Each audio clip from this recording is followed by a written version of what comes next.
good sir. Hello? Hello? Yeah, hey. Alright. So, good and bad. I feel like Drew's troll, like that was pretty amazing yesterday. And then all of a sudden they kind of finished it out with this Razor pick though for Makoto. What are your thoughts on that? Well, I was just doing some research today on Dota Pro Tracker, Mm-hmm. and I saw that Razer has a pretty amazing win rate at 55.5% at 7K games above, like 7K MMR games and above. So I do think that this is a pretty amazing stats because I look at other heroes like the Ursa, Monkey King, they are barely even 50. Yeah. So Razer sitting at 55, that is a wow for me. So you're basically saying, well, you assume that Boom, like, knows that T1, any of those players are actually 7K MMR? I don't know about that. No, I'm just kidding. 7K MMR and above. I'm just kidding. Yeah, no, I understand. I can see why, but you know, I'm always hesitant to see these types of heroes. And obviously, you know, Boom, they've got a strategy in mind. They seem to be knowing what they need to do, and they know the weaknesses of their enemy. Obviously, it has definitely play against Jackie's Wraith King right here, but we'll have to kind of see how this one plays out. Yeah, I like the Razor pick though. Like against very low mobility carry that heavily rely in DPS damage. I think is always good. For example, the Troll, the Razor, the Lifestealer. Razor used to be a very good counter to them. It's the same against Wraith King as well. This is a hero that you want to position him in the middle of a fight, but against a Razor though, not that fun to play against. Yeah. But I mean, like it's gonna be you know, DP against the Razor. What do you think about that matchup though? It used to be a very classical matchup, and I used to think I think that Razor actually will do a pretty good time against the Death Prophet because you can just utilize on your static link to zone the DP out the lane. You force the DP to always last hits with the creep song, the first spell. So I think it would be pretty good for Mikoto actually. Okay. You believe in it. Okay, we're gonna have to see how this one plays out. To be honest, I haven't seen Makoto play the Razor, so that's kind of why I'm like a little hesitant to be pulling anything new out. But if you're gonna pull it out, you might as well do it in game one. Oh yeah, definitely.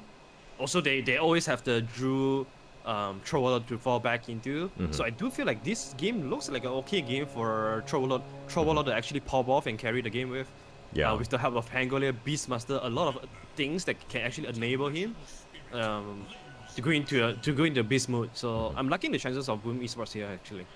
All right, so back in, you know how you can do quests and everything, and so I always had a teammate that would like spam heroes, right? He'd be like, oh, he'd play Meepo or whatever, and I know that he's a very good Meepo player, so I would play like my shittier heroes, and like I would just do quests and stuff because I know that he's gonna carry. So is that how Boom feels about Drew's troll here? Honestly, I'm not too sure, but okay, let's just say that if I'm the teammate of Boom and I'm the teammate of Drew this game, I will feel pretty confident actually because I know that this is his absolute best hero. Yeah. So if he has a good lane, if he has a good game going into the mid game, I think this guy will have the thing he needs to carry me through. Okay. I mean, you feel pretty comfortable. I mean, it looks like Ku here has just got to be a little bit careful. He's gonna have to TP out just to keep himself alive. And he only goes to the T1, so he's going to be a little low, and he's going to have to heal back up. Not a fun lane for Underlord at all against a CM plus roll. Super aggressive dual lane that can always have killing potential over you. The top lane as well. It's not going to be easy for Jackie too. FBZ go for this straight up belt of strength build. So it means that the book 1 is going to be up very soon. And I don't see how they are going to stop the farm of Beastmaster with the position 5 Disruptor plus Wraith King.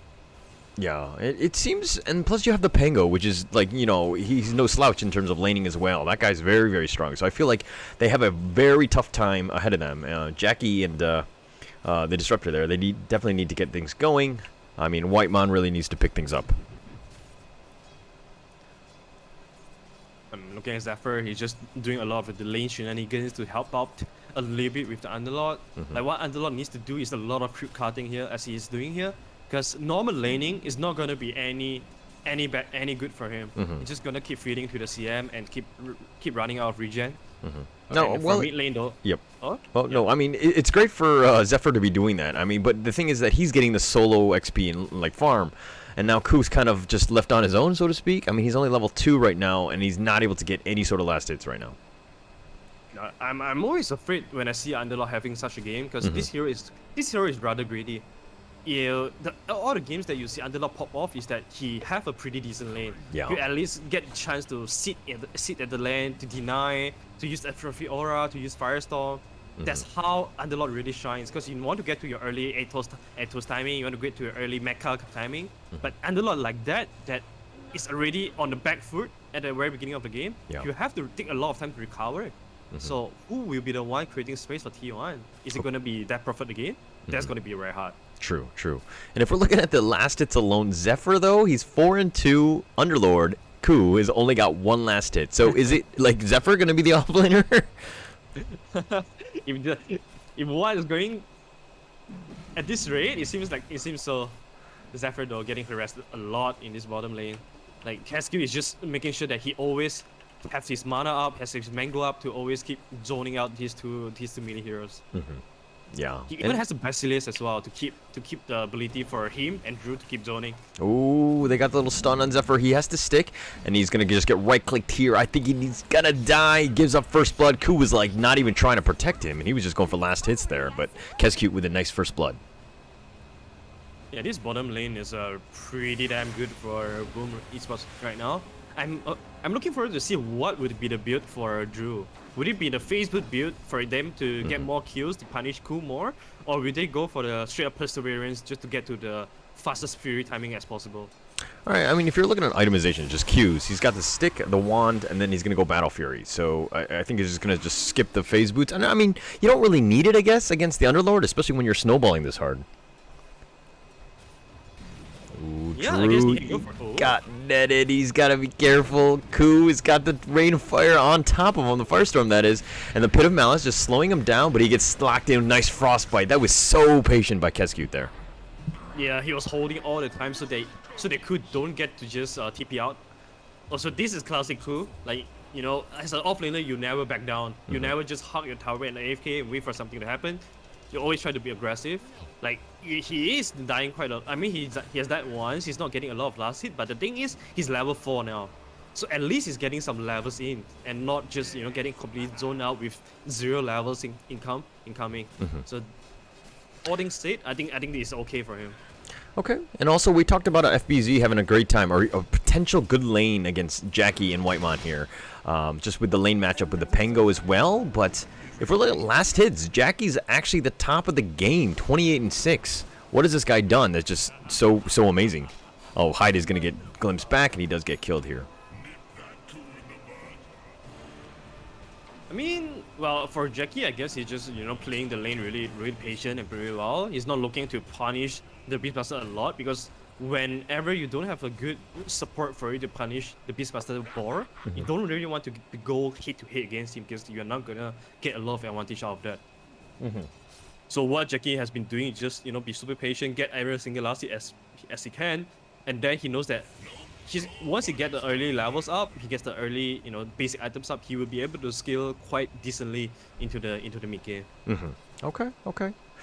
Yeah, I mean, but look at the top 5, right? Jackie's just hit down. True is just kind of taking over. They got the Wraithfire Blast on the Hyde. He does need to be a little bit careful, but, you know, Hyde is, I mean, you're the Pango 4. You haven't really been able to get a whole lot of levels. Makoto here is going to get static linked, and he's going to chase down by Carl. Oh, no, he turns it around, and Makoto actually draws the kill first, but Whitemon cleans up there. Wow, that was a change of event.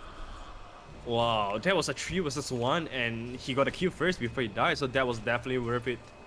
He managed to, you know, force 2 supports to rotate to mid, and still he got the best out of it. So impressive play coming out from Mikoto, and that's why I'm a little bit skeptical of this Death Prophet pick into Razor, because naturally it's not an easy lane for Death Prophet at all. But I guess they are just drafting it for the mid game, so that the draft is coming all together when to hit the mid game timing together. I wonder if, because Makoto actually dodged, you know, he went and hid behind the tree. Oh, Jackie's getting run down. Static link here. Makoto made the TP. They've got the glimpse, and they send him back, but Jackie's going to be fine on the high ground. He is good, and Whitemon with a nice little superhero save coming out of nowhere with the glimpse. Yeah, I mean, that was a good save, but it's a costly one as well, because Jackie will lose his safe lane now. And this is gonna give a lot of space for Beastmaster to just completely dominate the entire jungle. Because it's gonna be really hard for T1 to get back the jungle with the, when you're playing against Beast, you're gonna be always scouted by Hawks. You're gonna be running into the summon units of Beastmaster. So some smoke plays, some crucial smoke plays are very needed here for them to recover. When do you expect that smoking to happen though? Like, it's definitely a little too early now, right?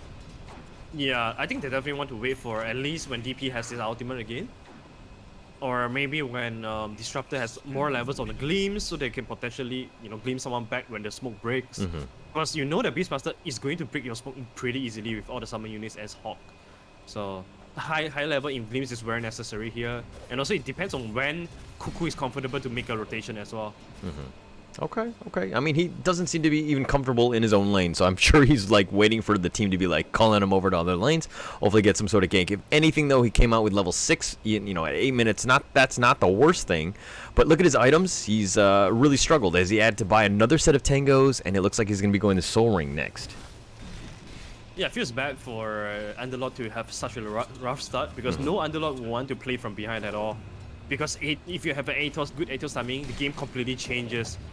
And when you don't have a game, it's going to be a very slow and recovery game for the entire team of Underlord's side. And when you are recovering, Warlord is slowly, secretly farming to his Fury already. He's only one component away from Fury. Yeah, he's so fast in terms of his farm. Like his farming patterns, his laning, just like this is like chess in the sense that if you're great at openings, it sets you up for the mid game and the late game, and you just have an easier time because you're able to do that. And Drew seems to kind of have all of the answers in terms of the opening here. And Cuckoo actually has to rotate mid, and they do get the glimpse back on Kescute, but I don't really think that's the target they want. I mean, it's only level 4 Kescute.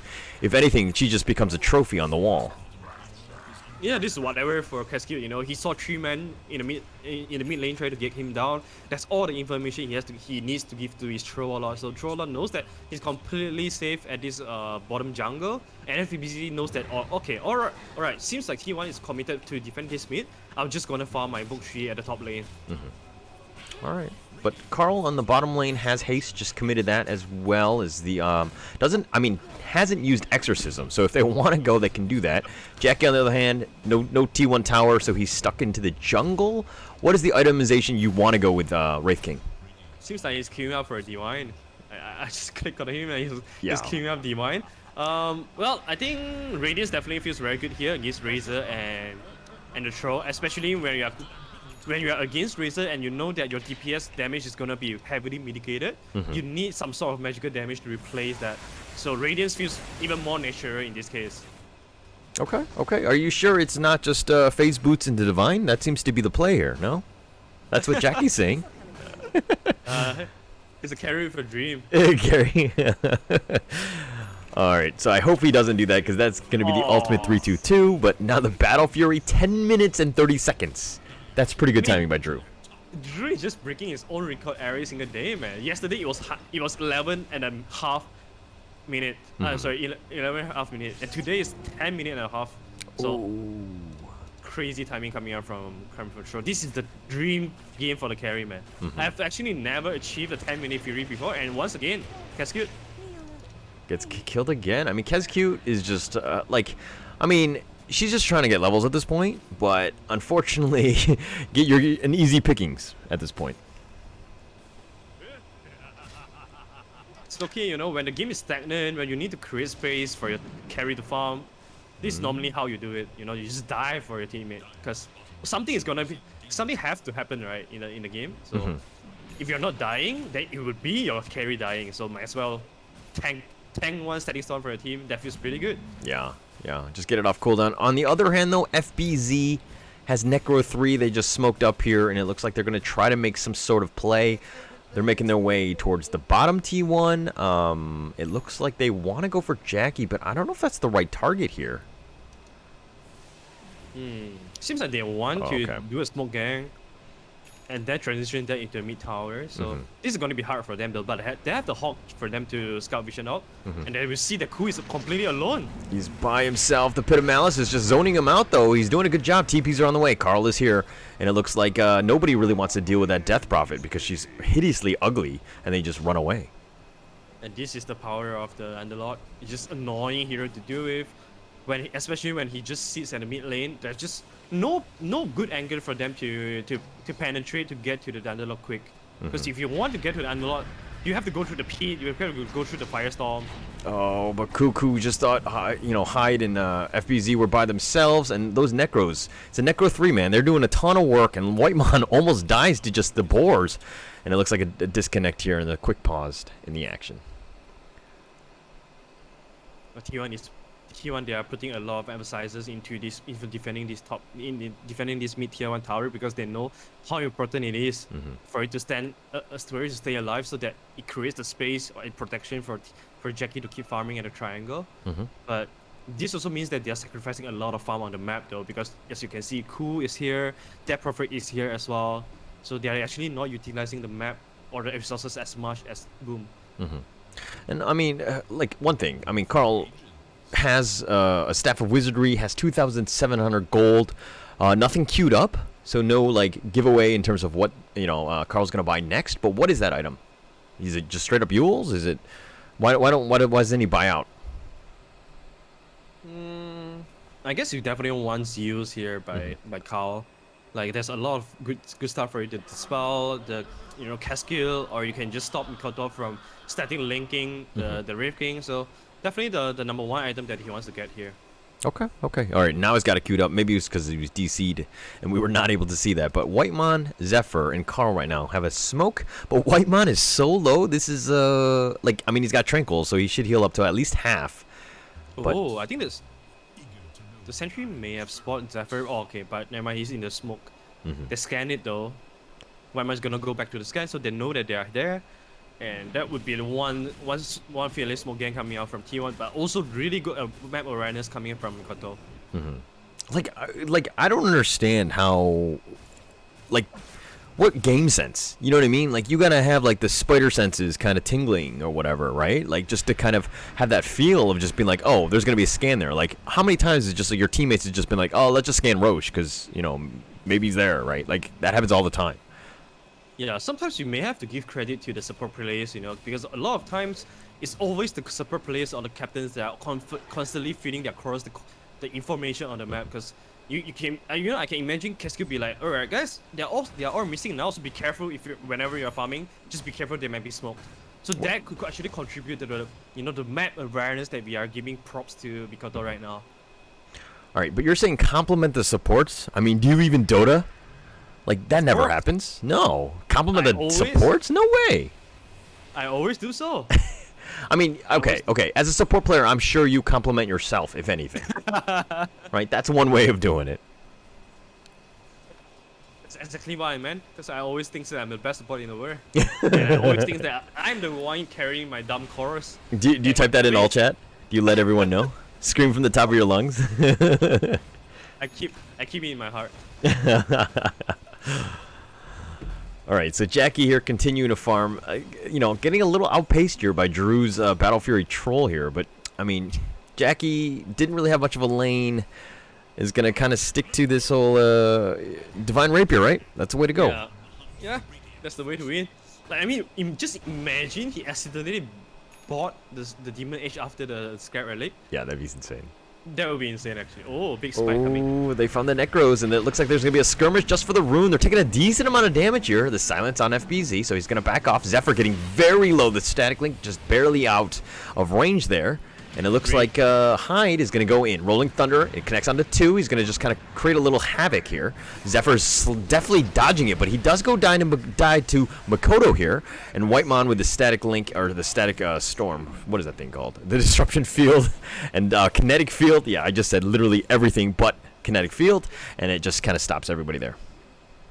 That could actually be so much worse than just Nyx dying there, but I think Carl's multiple man silence actually saved them the entire team fight, because that was actually the best place for Pangolier to get a full roll on.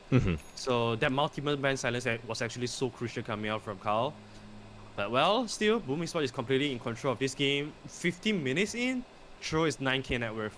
And you can see all the stacks that they are preparing for. Oh, throw they've as got well. Roar, and they've got Carl. The Stack Storm has been committed, though, but it really just has Makoto stuck into it, and he's just right-clicking, and Carl does go down. That, you know, she was going to go down. She was in a bad spot, and just unfortunately not able to buy back even. So it looks like they're going to back off here, and they're going to look to just focus their attention on this T1 mid as they clear the creep waves here. You know, with Carl being brought down, I don't think they have the manpower to defend this tower anymore, especially when Boom is just hard committing 5 men for it.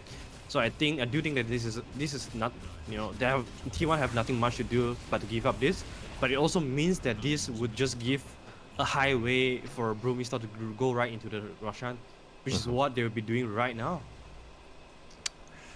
Yeah, just a nice, very objective-based gaming, right? And they know that, you know, it's still 5-4, only like a 5k net worth lead, but that's pretty much all into Drew right now. So you just got the T1, pretty big spike there. Kesku's going to tank this one up. I mean, just, you know, like if she dies, it's not the end of the world, especially since you just got Aegis here. And but they're going to give the Aegis to Makoto. Are you okay with that? Yeah, I guess I'm okay, since they are always using Mikoto as the one that's charging right into everyone else, into the middle of the team fight. So I guess giving Mikoto that also gives him some kind of secure, just for him to run into everyone and soak up some damage before he dies. I think Tro is not ready to fight yet. At least he doesn't want to fight so fast yet, because he's still going for he went for the Yasha after the Fury, so he needs some time to build up the battlefield, the BKB. And once BKB is up, he don't have any reason for him to get on the Aegis. So I think it's completely fine for Mikoto to get that. And you're going to need BKB to fight in T1's lineup, let's be honest. I think that's a great item and something all the cores need to prioritize. So I think that's definitely on the list. Whitemon, on the other hand, is looking to, okay, just run for his life now. All right, now Zephyr, okay, this Nyx, I felt like the impact, though, hasn't been that great in terms of, like, the ganking and just kind of, you know, even within the team fights themselves. So usually you want to find the supports and pick them off, and he hasn't really been able to do that. Yeah, I mean, this is just the snowballing effect of the really bad lane coming up from T1, because normally Nyx doesn't really shine when he gets the level 6, so that he can start, you know, roaming around, get some quick kills, and be a nuisance in the team fight. But because of how T1 was unable to get anything really get going, so we just don't quite see the impact of the Nyx assassin. All right, so it looks like there's going to be a smoke here. Jackie has picked up his Radiance. He's actually got it turned off because he's smoked here, so he's not trying to give away any sort of information. But Cuckoo and Zephyr, though, they're a little too big-boned, and they just got spotted out, and they're going to back off here as they, you know, get out of smoke. Yeah. Speaking about Cool, he went for the 4-star after the Arcane Boot, so very team-oriented kind of item. So nothing like the Mecha, nothing like the Atos that can provide the disable. So he's fully defensive here coming up from Underlord. He knows that this is the time that they have to do everything to kite the Razor and also the Troll Warlord, and they have to make sure that there's some get out of jail card for Jackie, so that he doesn't just get steady link all of the team fight. So 4-star definitely a very good pickup here coming up from T1. Yeah, they've got one, though. I just feel... I don't know if that's enough. And again, it comes back to Zephyr. Like, he's going this, like, crazy, greedy, tranquil wand into Blink build on your Nyx. Are you comfortable with that? Okay, as I say that, Makoto's going to go into high ground. He's going to just walk right into the Static Storm. FBZ gets stuck in there as well. The Rain Fire just doing a decent amount of work. Jackie's looking to just fight this. The Rolling Thunder just end up hitting Jackie, but it doesn't look like it's enough for FBZ. Makoto, Aegis has been popped. Carl's got his Exorcism, and he's looking to just back away. High needs to just run away. He swashbuckles to the low ground. They've got the Yules on Drew, which is a nice target. You just need to kind of control him, but he's got his BKB. He turns it up, and he destroys Carl, and he focuses his attention onto Whitemon, and it looks like it's 1v5, and he's going to wait for his teammates to back up. That BKB is starting to wear out. The Wraithfire Blast is on point. Pit of Malice is going to be going, and they've got the spikes as well. They've got Drew right where they want him with no Aegis. It looks like he's going to go down. No, he's got the stick. He's just going to be barely alive. Jackie's looking to go all in for this. That's going to be the first life. He's going to come back. Kesku's got his Freezing Field. They've got the Frostbite onto Jackie, and they're doing a decent amount of work. They kill Kesku. Mikoto's back, and it looks like they're going to Dark Rift out now as both teams have disengaged here. That was actually really acceptable for T1. with all things being said, Mikoto was having Aegis. They managed to took that down, and that was a very costly mistake coming from FPZ as well, as he blinked into the static storm, so he wasn't able to use anything, and he just fell in the fight, and that was why the Boom Esports wasn't able to just snowball the fight, because that was supposed to be the strongest pick of their team, of their lineup, with the BKB freshly picked up by Warlord. But the good thing is for Boom, they didn't lose their precious Warlord in the fight. Very good disengage coming out from Drew, so they are still in control of this game. But that was definitely a very big loss of opportunity to just further advance the lead of them. Yeah, and man, if they got Drew though, that could have been completely different and changed the story. But they've got Hai, who actually went to the high ground. Oh, he swashbuckles to the low ground. Oh no, he does get killed. Stupid orb that's still stuck on him. Jackie, on the other hand, he does need to be a bit careful. He doesn't have reincarnation. He's a little low. He's gonna go down to Drew. Is not able to do anything. He's just completely out of position. And what Hyde? He sacrificed himself to throw Jackie into a very bad spot. Carl gets roared here. Drew turns it up and just turns it on to Carl. He's got really no chance. He's got the Yules. The Boar is doing what he can in terms of the slow. Drew is back, and the kinetic field is gonna slow him down. The glimpse is back as well. Carl gets to the high ground. He's fine for now. Zephyr blinks forward, tries to zone a little bit here. Carl's going to siphon where the little necros, and he does get some gold from that, but whew, that was actually very close. Drew was so patient all the while. He wasn't, he's just like holding BKB for defensive purpose only. He has no intention to use that to chase the DP, which I think is the absolute correct decision there, because right now all they have to do is take down objective buildings right now. Kill is really not their biggest concern here. Oh, Makoto. He's like looking to just fight this one. The Dark Rift has been used, and it looks like they're channeling it up, and they should get everybody out except for Whitemon. This happens with every single position 5. He's never inside the Uber. What is this? Position 5 never get the love at all. They'll never get the love. Oh, good. Wow. Oh, yeah, good cancel the TP there. All right, it looks like they've got the top T2 though, and they're going to get the outpost here. I mean, it's a little early in terms of 23 minutes here, at least for that outpost XP. FBZ does need to be careful. He's been stuck in this torrent for quite some time. The Pit of Malice as well. Oh, but they went from the side. Hyde is looking to just go in. He gets stunned. Does need to be a little bit careful. Connect field with a nice little zoning action there. Hyde is going to back off. The Pit of Malice locks him into place, and they've got the stun, and they do have the damage for it. Drew, though, is going to just back off here. They do need to be a little bit careful. The Ray Fire Blast does connect onto him. They are backing up. Jackie's been slowed down, and it looks like he's in a bad spot. He gets forced away. Okay, nice save there. Kinetic field, and it catches onto 2 with Pit of Malice. So this is going to be super annoying as they constantly just reapply that lockdown. It looks like they're going to turn around here, and it looks like they're going to deal with the creeps. And the Boar is going to be the last one surviving, just trying to do what they can in terms of slowing down this onslaught of T1. It seems like a really sloppy fight coming out from Boom, because I think mainly because FPZ once again fails at his initiation attempt, so everything looks so awkward after that, after the blink in, but he wasn't able to get the roll. So Boom is they have to be really aware of this, because once they screw up the initial initiation, T1 would have all the reaction time for them to react to that. They can either Dark Rift off, or they can just pop the Exorcism to look for a fight.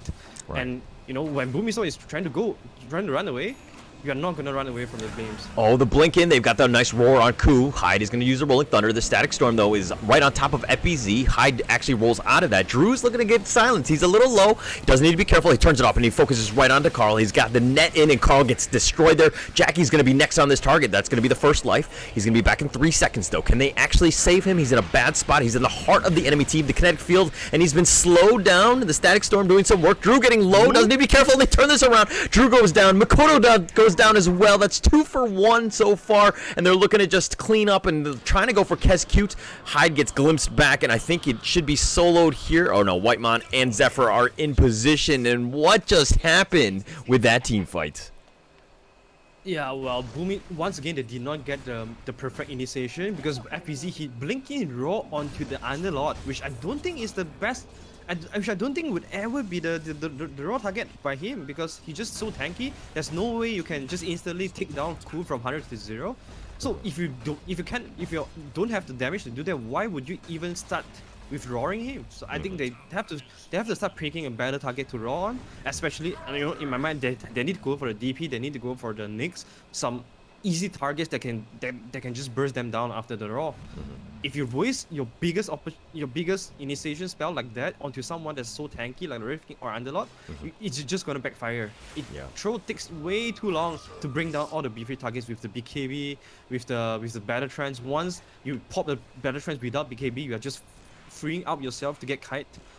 So that was what happened at the last fight, and you know you have to give props to T1 for just holding their ground and fighting back so nicely.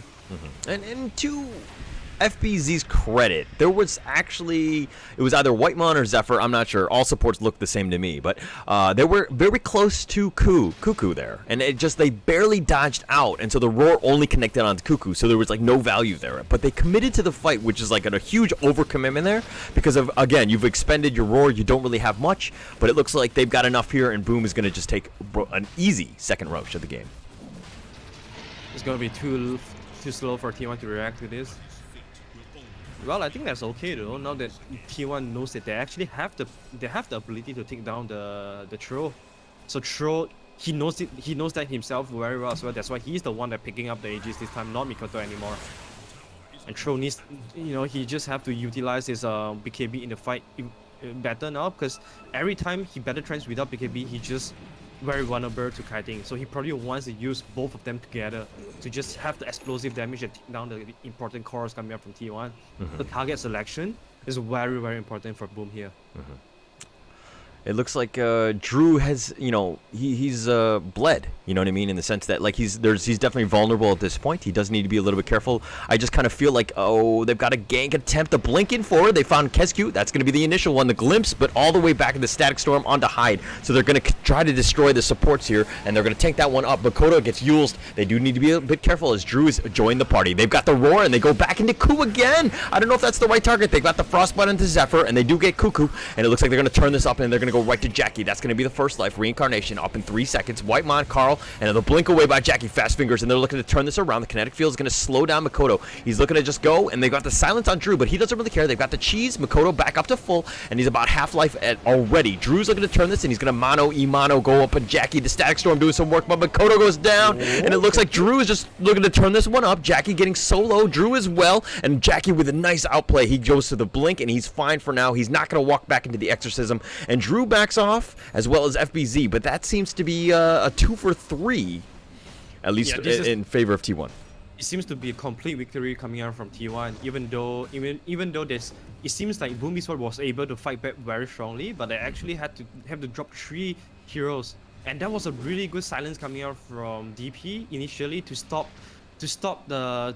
Hyde on the Pangolier to roll out of danger, and that was a really good target selection as well. There's initiate on the CM, but they instantly changed the target to the Pango because they all understand that Pango represents the team fight of Boom Esports. Yeah, so this is how important target selection is in the fight that would actually change the outcome of everything. It's actually pretty massive, like just how much they do, and the fact that every single time they prioritize against Hyde, they've done it. You know, they've almost every single team fight they've won because of that. So he's a huge high target priority, so that they got to kind of deal with this.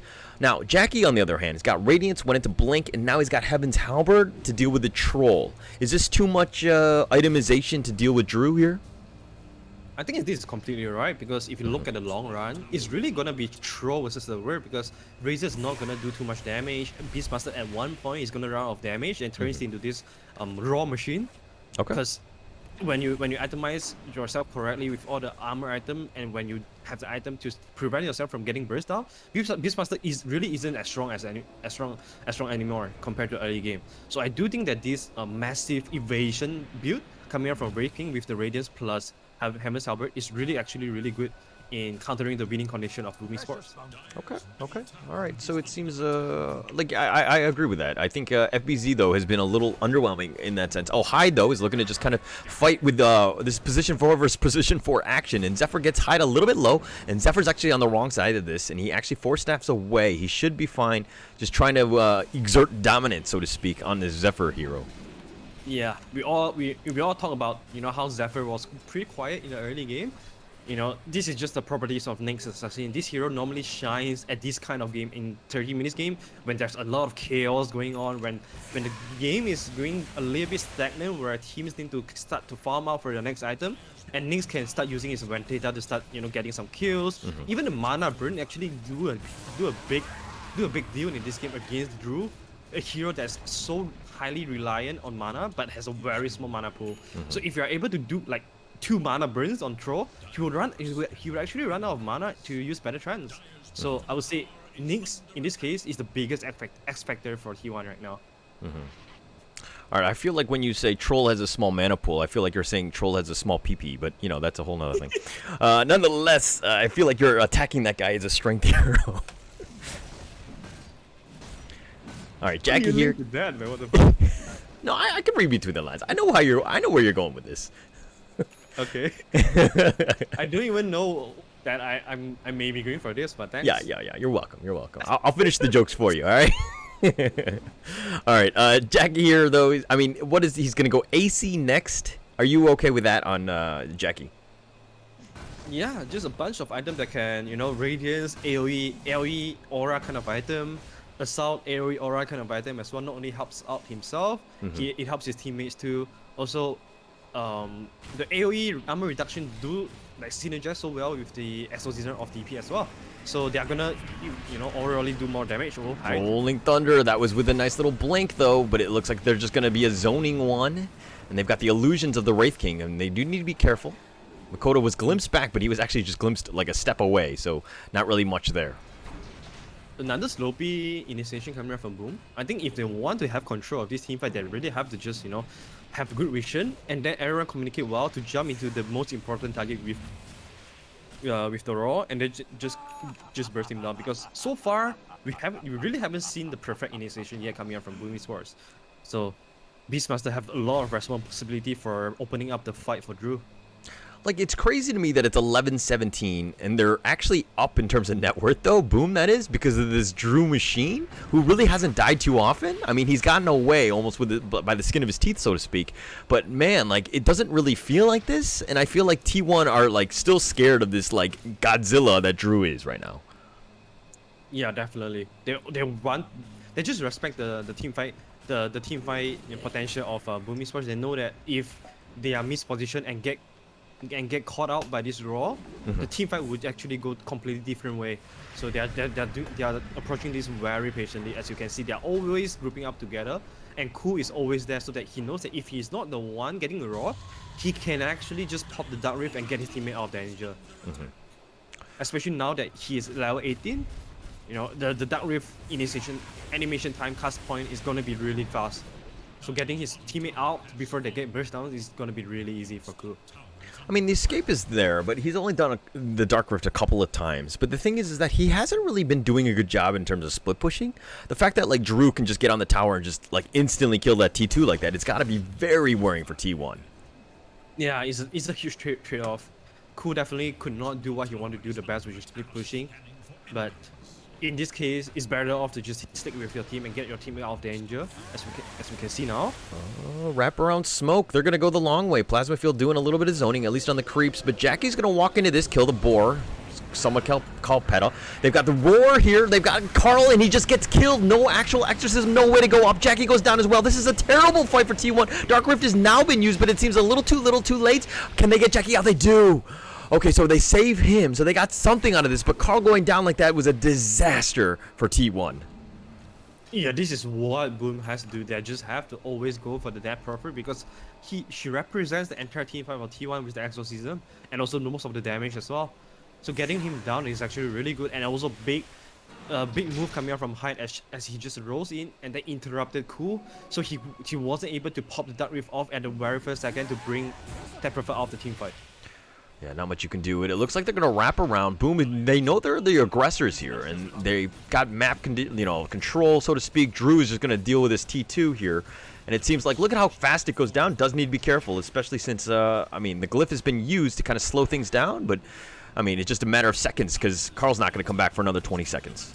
Oh, Jackie wants to Oh, he blinked forward. That's probably not where you want to be. They need to be careful. The Lotus Orb is actually going to just zone him away. They get the T2, so they got what they wanted. And it looks like they're going to disengage now, especially with the countdown timer of Carl being less than 10 seconds. Oh, alright. Very early Roshan spawn coming out from here. Boom.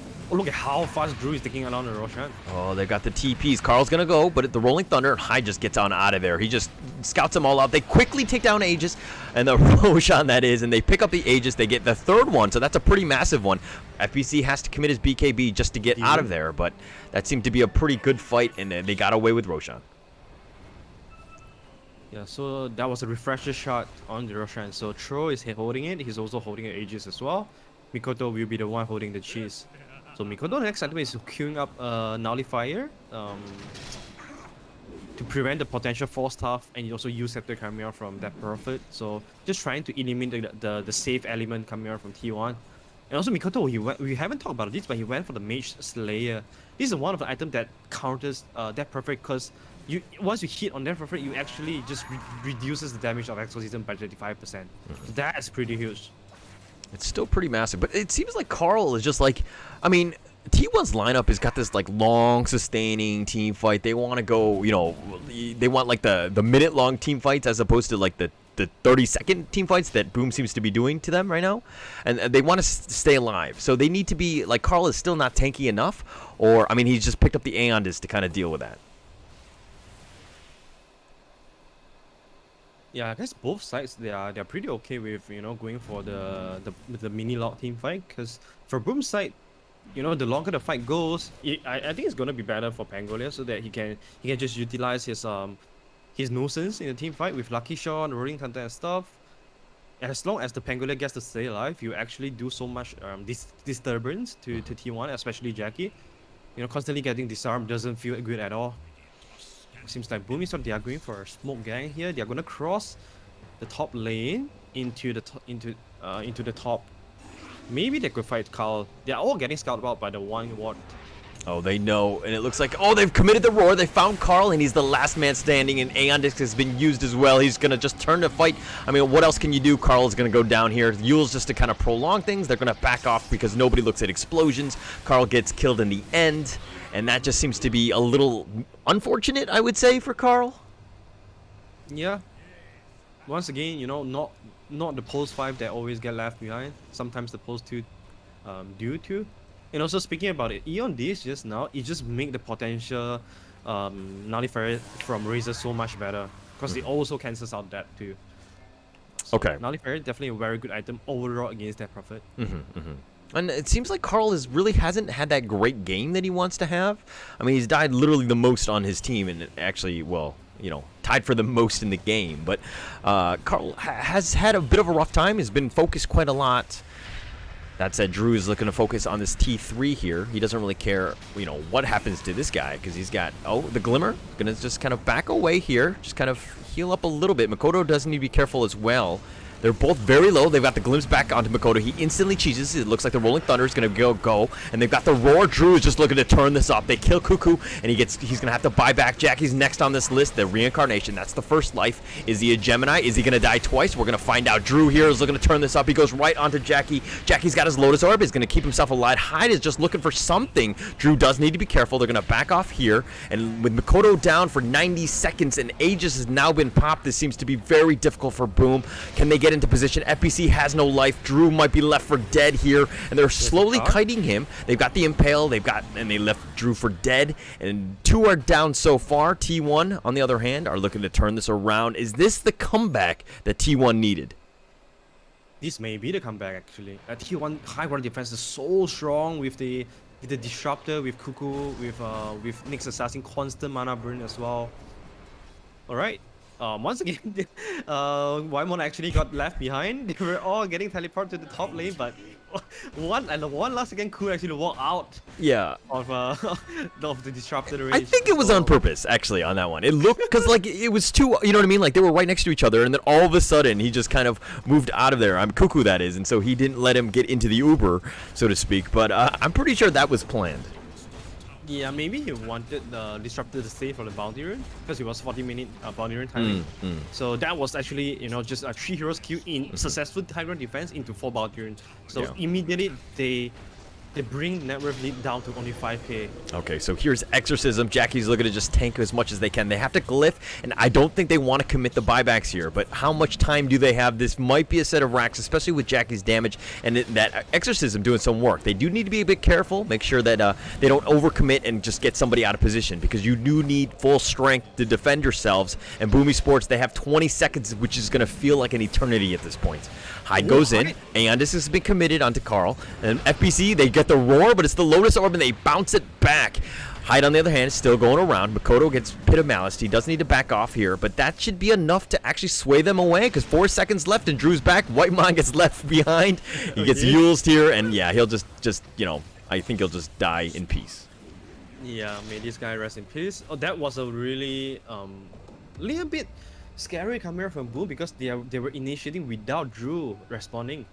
So T1, they are also paying respect to Drew's power as well. They don't really want to fight as Drew is coming back online. So unfortunately, they only get the Disruptor though. So that all, like, everything considered, I think that was a pretty good disengage coming out from T1. Also, Disruptor has the buyback as well. You can always buy back, and it's going to be hard for Boom Esports to punish them, because they don't really want to go high ground again without the Aegis. Last time it was they were holding his Aegis plus shard. This time without Aegis, without everything, I don't see a reason for them to go up actually. Yeah, they need to play a little bit safer. They just kind of need to control the lanes again, do a better job. But as I say that, it seems they think they're strong, and Drew's looking to just go. He's standing up front. He's looking to tank this one. Hyde goes in as well, and Drew actually turns up his BKB. He avoids Jackie, and he goes for the back line. They kill Cuckoo. Whitemon has to buy back. Drew gets what he wants. Jackie is kind of looking for a target. FPZ's very deep. Drew is stuck in. He gets killed as well, and they do have buyback if they want to go. But Jackie, they need to get something else out of this one. They need to turn this up. Makoto is just running away. He's got his little weather cloud on top of him. He's very fast. The Static Storm and the Plasmus Field doing a little bit of work. They've got the Impale though, and they've got Makoto where they want him, and that's going to be the 3 cores and T1 with a nice defense.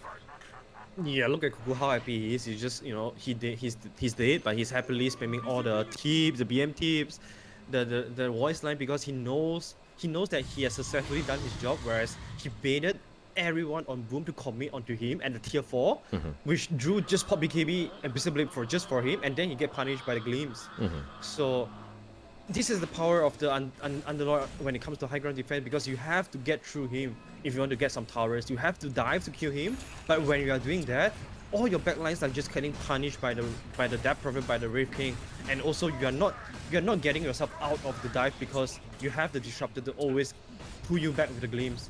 So very well draft from T1 here, in terms of high ground tower defense. Oh, Exorcism is going to be used again. Jackie goes for the other set of Raxes. But back to your point in terms of the whole trash talking that you were talking about, right? So as a coach, are you like, okay, if you die and you don't have buyback, you just need to start typing in all chat and just get in their heads? Is that how you coach the team? I mean, this is just like a player utilizing everything that he could do to contribute to the team. So if you're dead, that doesn't mean that your job is done. You should keep shouting for information. You should be doing whatever it takes to help your team, including decreasing the morale of the enemy team. So I think that strategically that is actually a sound tactic. Yeah. You should be like, oh, I just had this massive burn against you on Twitter. Go check it out. Like, just distract him and then, just get in their heads. Is that how you play? You tweet at them? You at them? Yeah, I tweet at them. Maybe not. Maybe not. Oh, I just killed you, Drew. Let me tweet at him. Drew, dive me again. Come at my tier 4. You want to do that while mid-game, right? What if, I tweet at the opponent's coach. Yeah, you should do that. Oh my gosh, there's a reason why I'm not a coach, because I would do all of this. All right, Boom here picked up the 4th Roshan. It's got Aghanims here, and they pretty much have everything that they want, though. And unfortunately, though, they're not able to, go high ground, and that's pretty much what they want. But is this enough now? Do they have enough to go high ground with that Aghanims? This is gonna be hard to say. This is gonna be hard to say because like now that I saw T1 just put off multiple successful high ground defenses, I feel like it's gonna be really hard for Broom because it's the same. For them to go through the tier 4s, they have to bring down Cuckoo first. Cuckoo didn't have buyback last time. He's gonna have buyback this time for the next high ground defense. So that's gonna be even harder. Drew, you have to do the same thing again. You have to be the one killing an Underlord, and then you have to risk himself getting punished by the Wraith or that Prophet. So I do feel like if they want to have a better chance, it's better off that they try to get some pick off first before they go to the high ground. So they take down one or two, and then transition that to the high ground, or force some TBs like that.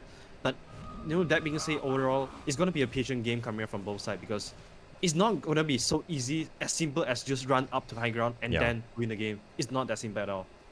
Like, I think at some point, Boom has to kind of be like, we can't really deal with this 5-ball death ball that they've got. We need to, like, use FBZ, use his Necros, look to split push, just create a little bit of space somehow so that there's some sort of opening. Because T1 right now are so disciplined in the sense that they're sticking together. They've got the buddy system, literally holding hands almost. And, I mean, they're just making it very difficult for Boom to find any sort of pickoff. Yeah, very good team move coming in from T1 as well, because normally if you look at lower tier teams at this kind of position, where enemy just, have all the control, they have the AGs as well, they'll just, normally, a team that's so behind, they'll just stay in their base and then just, wait for something to happen. Everyone will just be saying, alright guys, just to stay at high ground and then wait for them to come. Which is a very play to not lose kind of mindset. But a team like T1, they are constantly moving out as a team together to unchoke themselves. And one of the ways to unchoke yourself is to walk as a team. So position Wraith King in front of the line and have him to break all the incoming smoke coming from Boom. Okay. Because if anything happens, you have Cool to dark rift everyone out as well. So most importantly is that you get something off the map, rather than just staying in the high ground and get choked. Okay. Yeah, I could see that happening, but it's gonna be like T1 right now. They have like almost all the answers to what Boom wants to do, right? Their team fight is just insane right now, and Boom right now are looking to kind of just take over the jungle, just get a little bit more map control, apply pressure in different places. T1 on the other hand are making their way south, and it seems to be there's going to be some sort of skirmish, at least in this river here. Oh, it depends on if Hyde can find anyone. Oh, the Lincoln has been popped, and they've got the Aeon Disc. The Roar's going to be committed onto Carl, though. He has used almost all of his defensive items. He's going to have to BKB, but Drew is on his tail, and White Mog gets left for dead, and he just wanted to stick around. Cuckoo's just going to, like, Dark Rift everyone away. Even the TP happened with Carl getting out on his own. Yeah, once again, the two supports are just dying for the cause, for the greater good. Very good catch coming out from Boom. Like I said, they have to find some kills outside of the map and then transition that into high ground. That's 90 seconds without buyback coming out from White Mon, so that goes your catch for T1. So maybe this is the best chance that Boom has ever gotten so far to actually breach through the high ground. Instant buyback coming out from Nyx though, as he sees that everyone is just charging on the high ground.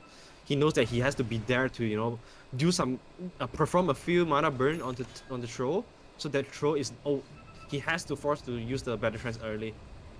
And Jackie's standing out front, tanking as you said. Pit of Malice here, just kind of slowing it down, just trying to get them back. The silence, the Wraithfire Blast onto Drew, the blink forward, and it looks like the Rolling Thunder's doing a little bit of work in terms of the zoning. Jackie does go down for the first time. Drew is getting so low, that's going to be the Aegis. A Reincarnation for Reincarnation and a Roar, and the Force Staff backward for Jackie. They need to be careful, and they're going to try to focus their attention. They do need to keep him alive. Jackie getting so low, he's been static lick. Lotus Orb is keeping him back right now. He does need to be a bit careful. He should be fine, and it looks like Kezcube does go down, and it looks like the TPs are happening. No, Makoto actually cancels the TP. Drew, on the other hand, turns this around. He's got his BKB. He's going to look to just focus on Carl. Everybody's just zoning him away. They've got the Abyssal right up on him, and they got Drew, and they leave him, and they're going to end up killing him. And it looks like Makoto's running for his life. Why did he cancel the TP? Now he's got to run out. Hyde is on the high ground, just trying to slow it down what he can. But it looks like he's going to be in a bad spot. And as he's left for dead, Makoto is very fast. Hyde, on the other hand, TP's away. Yeah, I mean, once again, that was a 4 versus 6 combat, given that Troll was holding the Aegis. So it was an entire fight without Disruptor, and T1, they didn't drop a single one. That just shows you how crazy of a strong high ground defense that they have. All right, the 4 staffs are on point in terms of that team fight. Jackie also was very, very low. Like, I thought he was close to dying if they had a little bit more pressure, but they got zoned away, and he got too deep into his own base, so they couldn't really get to him. But man, that was, if they got Jackie, I'm pretty sure that would have been game.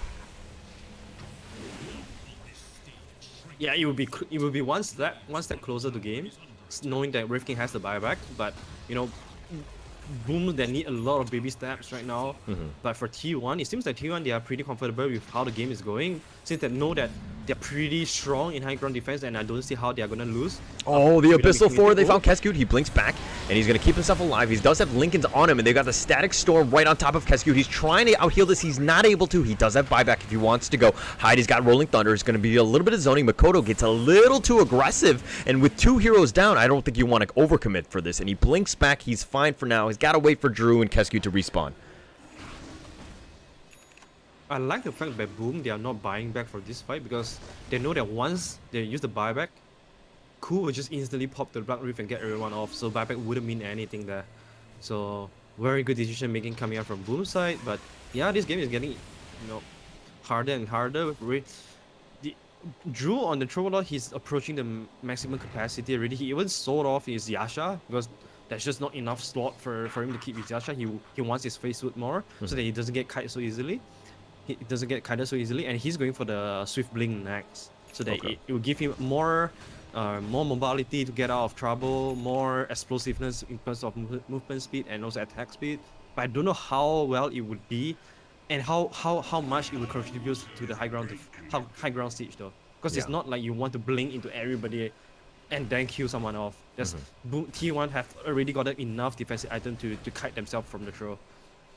All right, Jackie here, just so strong. I feel like even if they, you know, let's just say they get megas, T1 that is, like, Boom still have ways to kind of survive. Like, they're not just auto dead. They can deal with megas. Yeah, I mean, they have pretty good heroes to deal with mega. If they want to, they could even, you know, get some Maelstrom or Battle Fury on the Wraith King and such. So I don't think they are in any hurry at all for T1. Boom Esports is the one that is playing on time, on the clock right now, because you know you don't want Tro to go into Omega late game. But for Wraith King, he still has a lot of room to grow, because if you think about this, T1 is outlasting Boom right now, and they still have one ultimate item for them to outlast even more, which is the Eggelims on the Wraith King. Once that is up. Oh, the Blink 4, they had the Impale, the Pit of Malice onto Makoto. They've got the Roar. They're going to commit it all onto Jackie, though. Now he's got the Lotus Orb, so they don't really want to deal with this guy. They're going to deal with the Necro units here, but Jackie's about half-life. They do a decent amount of damage, but it looks like they're just going to wait for the next set of, the next creep wave, that is, and it's going to be a little bit of a pause in the action. Yeah, just look at how hard it is for Boom to just fully commit into team fight, because every time it like they are just respecting the Dark Reef from Cuckoo. They know that they cannot fully commit because Cuckoo will just get everyone out.